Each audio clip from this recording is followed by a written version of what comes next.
반갑습니다. 성도님들, 귀하신 성도님들 주님의 이름으로 환영하고 축복합니다. 오늘 함께 보실 하나님의 말씀은 마태복음 9장 35절에서 38절까지 말씀입니다. 신약 성경책 14쪽에 있습니다.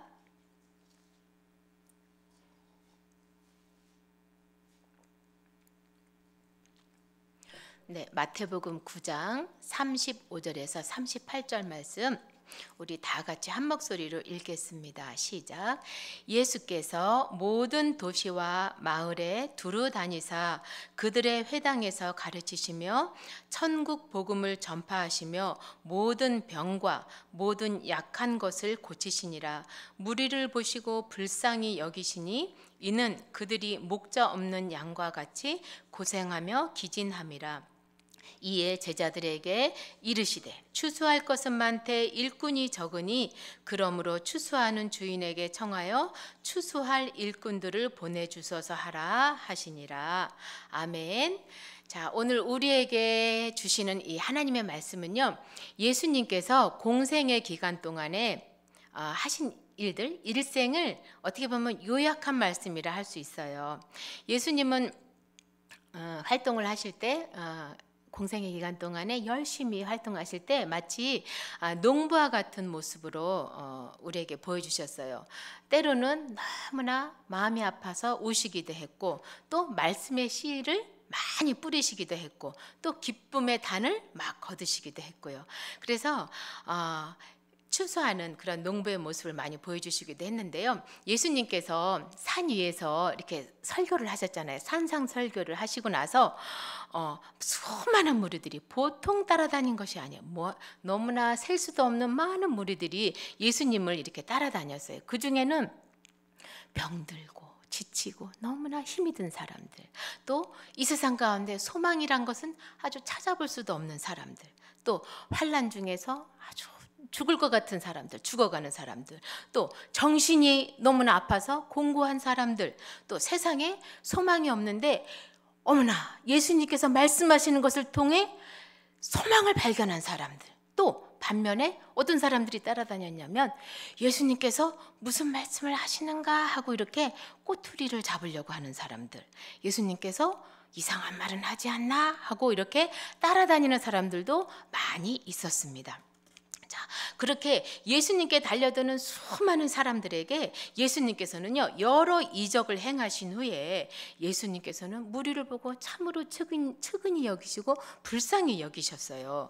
목자 없는 양과 같이 이렇게 고생하는 무리들을 보고 제자들에게 추수하는 일꾼이 적으니 추수하는 주인에게 추수할 일꾼들을 보내주세요라고 이렇게 하라고 이렇게 말씀하시는 것이 오늘 본문의 주된 내용이에요. 자, 농부가 추수할 때 추수하는 기쁨도 있지만요, 추수를 받아야 하는 때에 맞춰서 알곡을 걷어줘야 되고 열매를 걷어줘야 되고 곡식을 걷어줘야 되는 추수하는 일꾼들이 필요합니다.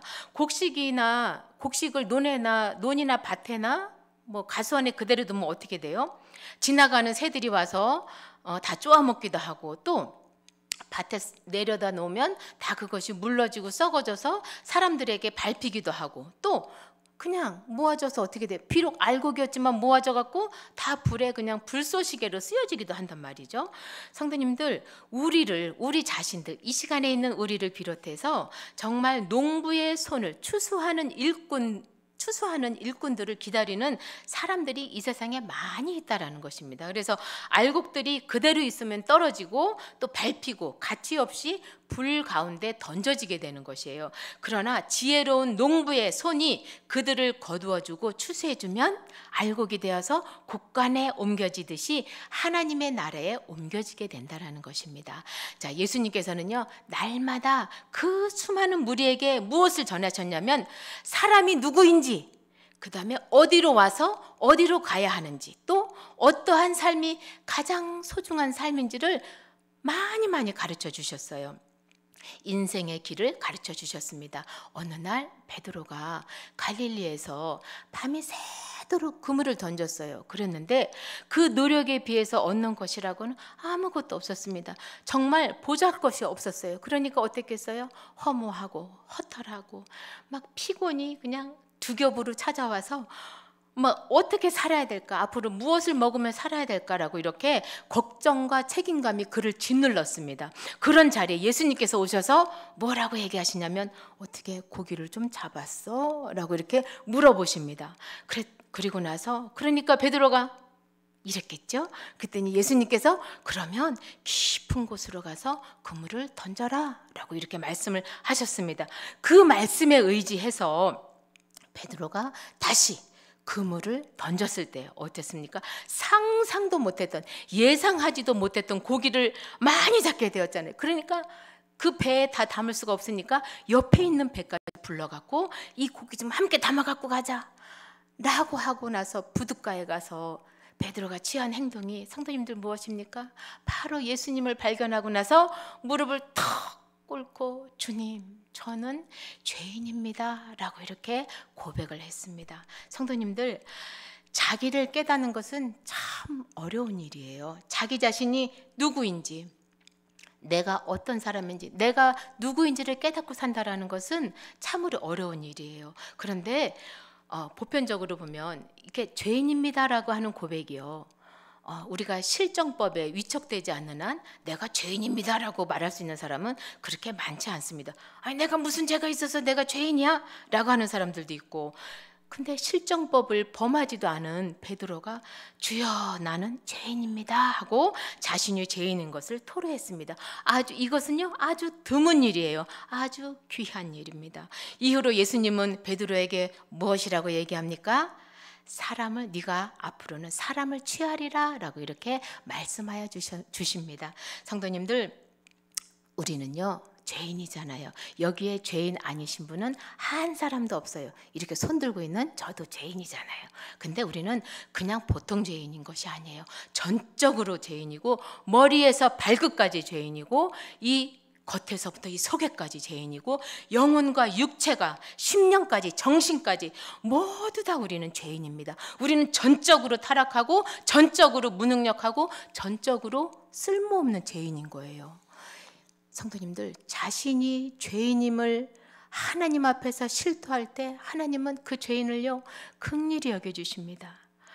정말 우리가 하나님 앞에 하나님 미련하고 둔택하고 부족한 저예요 라고 고백만 해도 우리는 하나님 앞에 줄줄줄줄 눈물이 흐르게 되는 것입니다. 성도님들, 정말 먹고 살기 바빴던 소망이 없던 베드로는요 옆에 있는 이 그물과 배를 버려두고, 그동안은 그 그물하고 배가 얼마나 귀했어요. 근데 그걸 버려두고 예수님이 더 귀한 분이심을 알게 되었습니다.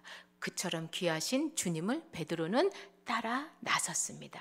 삶의 가는 길을 180도 바꾸었습니다. 어디를 가야 되는지를 알았습니다. 이럴 때 예수님께서는 삶의 현장에서 그 말씀으로 우리를 깨우쳐 주십니다. 깨닫게 해주시는 것입니다. 깨달음 속에서 쉼이 있는 것입니다.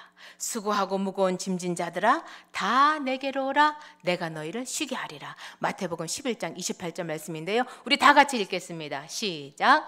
수고하고 무거운 짐진 자들아 다 내게로 오라 내가 너희를 쉬게 하리라. 아멘. 자, 여기서 예수님께서 다 오라 그래요. 내가 너희를 쉬게 하리라. 근데 어떻게 하라고요? 수고하고 무거운 짐진 자들아.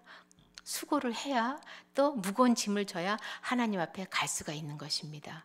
자, 성도님들, 주님이 우리를 부르십니다. 부르심을 받고 그 가르침을 받으시기를 바랍니다. 예수님께서 천국 복음을 전파하셨습니다. 하나님 나라의 기쁜 소식을 전했습니다. 하나님의 기쁜 소식은 바로 예수님이에요. 복음은 바로 예수님 그 자신입니다. 진리입니다. 예수님께서 내가 곧 길이요 진리요 생명이니 나로 말미암지 않고는 아버지께로 올 자가 없느니라 이렇게 말씀하여 주셨습니다. 성도님들, 예수님께서는 길을 가르쳐 주셨을 뿐 아니라 진리를 알려주셨고 진리를 선포하여 주셨습니다. 요한복음 4장에 보면 사마리아 여인이 나옵니다. 사마리아 여인이 예수님을 만나게 되었습니다. 한낱 땡볕에 사람들이 눈을 피해서 물동이를 이고 물을 길러 오잖아요. 그랬는데 그 여인이 예수님을 만났는데요. 그 여인의 영혼의 갈급함을 예수님이 보신 거예요. 그래서 뭐라고 얘기하시냐면 네가 이 물을 마시면 목이 계속 마를 테지만 내가 너에게 주는 물을 마시면 너의 배에서 영원히 샘솟는 생수가 되게 하리라 라고 하니까 이런 말씀을 하셨잖아요. 참 묘한 말씀을 하셨어요. 자, 요한복음 4장 13절 14절 말씀인데요. 우리 이 말씀도 다 같이 읽겠습니다. 시작. 예수께서 대답하여 이르시되 이 물을 마시는 자마다 다시 목마르려니와 내가 주는 물을 마시는 자는 영원히 목마르지 아니하리니 내가 주는 물은 그 속에서 영생하도록 솟아나는 샘물이 되리라. 자, 이 매력적인 말에 사마리아 여인이 뭐라고 얘기하냐? 주여, 그럼 그 물을 내게 주세요. 다시는 물 길러 오고 싶지 않아요. 라고 이렇게 얘기를 하는데요. 그러자 예수님께서 뜬금없이 이런 말씀을 하십니다. 너 집에 가서 네 남편 데리고 와. 그랬더니 여인이 소스라치게 놀라면서 저는 남편이 없어요 라고 얘기를 합니다. 그러자 예수님께서 네 말이 맞다. 지금 있는 사람도 네 남편이 아니다 라고 이야기를 하십니다. 예수님께서는 그 여인의 지난 날을 모두 다 아시기 때문에 내가 바로 하나님의 아들, 너가 기다리고 찾는 예수 그리스도 메시아다 라고 이렇게 얘기를 했을 때 이 사마리아 여인이 너무나 감격하여서 기뻐하며 자유함을 누려서 물 길러 온 것도 잊어버리고 동네로 뛰어들어가서 예수님은 살아계십니다. 예수님은 하나님의 아들 그리스도 예수이십니다라고 전도자가 되었습니다. 성도님들, 예수님이 메시아라는 것을 들으면, 예수 그리스도가 하나님의 아들이라는 것을 들으면, 마음에 확실히 들리면 모든 속박에서 자유로워집니다. 그것이 예수님의 능력입니다. 속박에서 자유를 주시기 위해서, 우리를 위해서 그리스도께서 십자가에서 죽으시고 3일 만에 부활하셨습니다. 살아나셨습니다. 그리스도께서 살아나심으로 말미암아 모든 믿는 자에게 의롭다 하심을 인정받게 하여 주셨습니다. 예수님은 바로 이 말씀을 선포하셨습니다.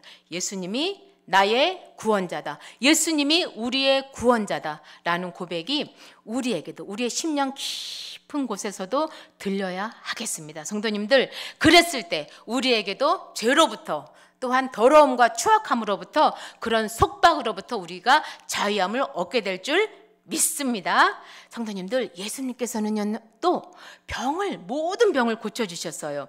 귀신에게 매여있는 사람에게도 고쳐주시고, 질병에 눌려있는 사람도 고쳐주시고, 감정이 약하고 의지가 약하고 지성이 약한 그런 사람도 치료하여 주셨습니다. 어느 날 예수님께서 거라사 지방을 지나가는데 한 사람이 소리를 고래고래 지르면서 자신을 막 칼로 자해하고 난리를 치는 것이에요. 예수님을 보아도 예수님이 나와 무슨 상관이 있냐라고 하면서 막 그렇게 달려들게 되는 거예요. 그래서 예수님께서 내 이름이 무엇이냐? 그랬더니 우리는 군대입니다 라고 이렇게 얘기를 합니다. 그랬을 때 예수님께서 그 귀신에게 명령하여 그 사람에게서 나가라고 말씀하십니다. 예수님의 그 말씀, 그 권세에 있는 그 한마디에 귀신이 나가니까 그가 비로소 어떻게 됐어요? 비로소 제정신이 들었습니다. 비로소 고침을 받았습니다. 그가 가정으로 돌아갔습니다. 그가 가정으로 돌아갔으니까 어땠겠어요, 성도님들? 한번 상상을 해보세요. 이거는 정신병이 들어서 난리 친 것보다 더 난리가 났습니다. 세상에 이런 일이라고 하면서 난리가 났을 것입니다. 그러면서 그가 겪은 일들을 막 이야기를 하면서 콧물을 쏟아내면서 이야기를 하고, 그동안 그 일들, 그 아픔을 말로는 표현 못했는데 그런 그 아픔을 다 이야기를 합니다. 그러면서 예수님께서 그 말씀 한마디로 그 능력으로 고치신 것을 얘기했을 때 그들이 어떻겠습니까? 서로를 부둥켜 안고 예수님은 살아계신 메시아다, 살아계신 그리스도 하나님의 아들이시다라고 이렇게 회복을 체험하는 시간이었을 것입니다. 간증의 시간이었을 겁니다. 성도님들, 예수님은 사람의 일생을 통해 이렇게 한 번만 만나주시는 하나님이 아니에요. 그 후로 예수님은 군대 귀신 들린 사람, 또 사마리아 여인, 그 후로 수많은 예수님의 제자들에게 수시로 만나주시고 수시로 찾아오십니다. 오늘 이 시간 기도하는 우리 모두에게도 마찬가지입니다. 우리도 예수님께서는 영원히 우리를 살리시고 만져주시고 만나주시는 영원하신 하나님이십니다. 예수님께서는 오늘 이 시간도 활동하고 계십니다. 부활하신 예수님께서 육신으로는 우리와 함께 계시지 아니하세요. 우리는 눈으로 예수님을 볼 수가 없고 만날 수가 없어요. 그러나 예수님은 하늘 우편 보좌에 앉아 계셔서 당신을 대신하여서 누구를 보내주셨어요? 성령 하나님을 보내주셨어요. 그래서 성령께서는 이 땅에 오셔서 그리스도께서 하신 일들을 대신하여서 우리와 함께 계십니다. 그래서 우리가 예수님 하고 부를 때 내가 여기 있다 라고 이렇게 성령 하나님께서 말씀하여 주시고, 그 성령 하나님께서 우리를 돌봐주시고, 그 성령 하나님께서 우리를 만져주시는 것입니다. 성도님들, 예수 그리스도께서 하시는 추수하는 일을 성령님께서 지금 대신하고 계신 것입니다. 예수님께서 사람들을 보시고 불쌍히 여겨주셨잖아요. 그렇듯이 성령 하나님께서 이 시간에도 우리를 보시고 또한 이 세상을 보시고 긍휼히 여겨주십니다. 얼마나 우리가 이 땅에서 유리하는 자처럼 방황하는지 그 모습을 보고 목자 없는 양같이 떠도는지, 그래서 정말 불안과 긴장 속에서 마음 붙일 곳 없이 살아가는 우리들을요, 우리 하나님께서, 우리 예수님께서 너무나 마음 아파하시면서 보고 계십니다. 그래서 성령 하나님께서 우리를 꼭 붙잡고 가시는 거예요. 그래서 성령 하나님께서 우리를 절대로 놓지 않으시고, 성령 하나님께서 우리를 그냥 부르면 날아갈라, 이렇게 던지면 떨어질까, 이렇게 어르신들이 아이들을 돌보듯이, 부모가 자녀를 돌보듯이 그렇게 우리를 지켜보고 계시는 것입니다. 예수님께서는 우리를 추수하여 알곡으로서 하나님의 나라에 옮기기를 원하고 계십니다. 곡식의 열매인 우리는 주님이 추수할 때 주여 나를 거두어 주시옵소서, 나를 추수해 주세요 라고 이렇게 간구해야 할 줄로 믿습니다. 성경은 이렇게 우리에게 권면합니다. 보라, 지금은 은혜 받을 때요, 보라 지금은 구원의 날이로다, 이렇게 말씀하십니다. 또한 고린도 후서에서 어떻게 얘기하시냐면, 누구든지 그리스도 안에 있으면 새로운 피조물이라, 이전 것은 지나갔으니 보라 새 것이 되었도다. 아멘. 자, 그리스도 안에 있는 저와 우리 여러 성도님들, 또 그리스도 안에 있는 우리의 가정들, 또한 그리스도 안에 있는 우리 사회일 때 우리가 모두 다 새로워지게 되는 것입니다. 가치관이 새로워지게 되고 인생관이 새로워지게 되는 것입니다. 그랬을 때 우리의 인생의 삶을 우리가 새롭게 받아들일 수가 있게 되는 것입니다. 성도님들, 오늘 말씀을 통해서 우리 예수님께서 오늘 말씀에서처럼 정말 모든 도시와 마을들을 두루두루 돌아다니시면서 정말 예수님께서 천국 복음을 전파하셨어요. 우리가 오늘 이 금요 기도회를 통해서, 또한 주일의 공예배를 통해서, 수요 성경 공부를 통해서, 새벽 기도회를 통해서 무수히 목사님께서 전해주시는 말씀은 천국 복음이에요. 그 복음을 우리도 끊임없이 나아가서 구역원들에게, 사랑하는 가족들에게, 사랑하는 이웃들에게, 사랑하는 직장의 사람들에게 무수히 우리도 전하는 사람들이 되어야 되겠습니다. 그래서 베드로가 예수 그리스도의 제자로 나가서 행했듯, 또 사마리아 여인이 물동이를 버려두고 어떻게 했어요? 전도자로 살았잖아요. 우리 또한 그러한 삶을 우리도 살고 있는 줄 믿습니다. 그러나 더욱더 용기 내어서 하나님, 추수할 일꾼을 보내어 주소서, 나를 추수해 주소서, 그리고 우리도 추수할 일꾼이 되어서 열심으로 땅에 떨어져 있는 많은 사람들을 우리도 그 알곡을 거둬들여서 하나님 나라 곳간에 채우는 우리 귀하신 성도님들의 삶이 되시기를 주님의 이름으로 축복합니다. 아멘. 기도하겠습니다. 사랑과 은혜가 풍성하신 아버지 하나님, 감사합니다. 아버지 하나님, 오늘도 우리 하나님께서 우리와 동행하여 주시고 함께하여 주시니 감사를 드리옵나이다. 하나님 아버지, 우리가 그리스도 안에 있으면 새로운 피조물인 것을 다시 한번 깨닫습니다. 하나님, 하나님께서, 예수님께서 보여주신 그대로 우리가 살아갈 수 있도록 주여 역사하여 주시옵소서. 또한 이어서 오늘 말씀을 기억하면서 기도하겠습니다. 예수님은요, 모든 병과 모든 약한 것을 고치시는 하나님이십니다. 우리를 불쌍히 여기시는 목자 되신 예수님을 따르는 일꾼 되는 삶을 살아가는 우리 귀하신 성도님들이 되게 해달라고 이 시간에 우리 자신을 하나님 앞에 올려드리며 간절히 기도하겠습니다. 사랑의 아버지 하나님, 감사합니다. 하나님 아버지, 하나님 모든 병과 모든 약한 것을 고치시는 하나님이십니다. 하나님 아버지, 우리를 불쌍히 여기시는 아버지 하나님, 목자 되신 예수님을 따라가는 일꾼 되는 삶을 살아가는 우리가 될 수 있도록 주여 역사하여 주시옵소서.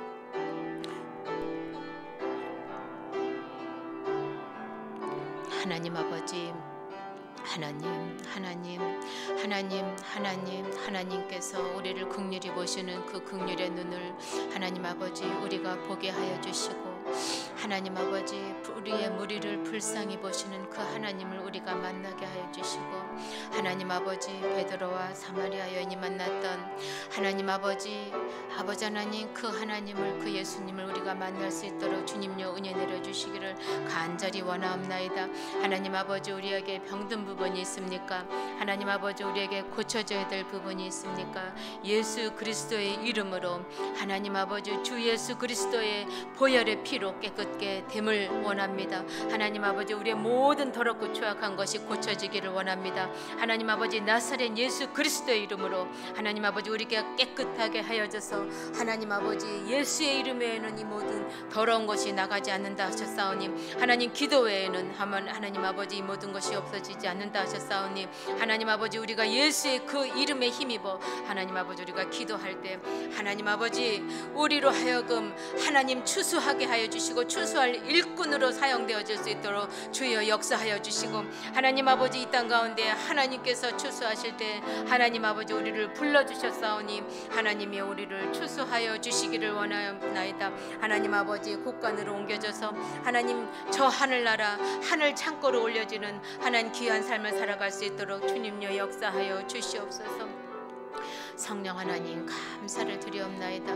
우리 자신 하나님 아버지 하나님 앞에 죄인인 것을 고백할 수 있도록 하나님 아버지 하나님 정말 참으로 참된 죄인인 것을 고백하였을 때 하나님 아버지 죄로부터 하나님 아버지 벗어날 수 있고 하나님 아버지 죄의 구속으로부터 벗어날 줄 믿사옵나니 하나님이여 저희들을 하나님 의로 구속하여 주시기를 간절히 원하옵나이다. 하나님 아버지 하나님이여 역사하여 주시고 하나님이여 저희들의 부족함을 주님께서 아시오니 하나님 인도하여 주시옵소서.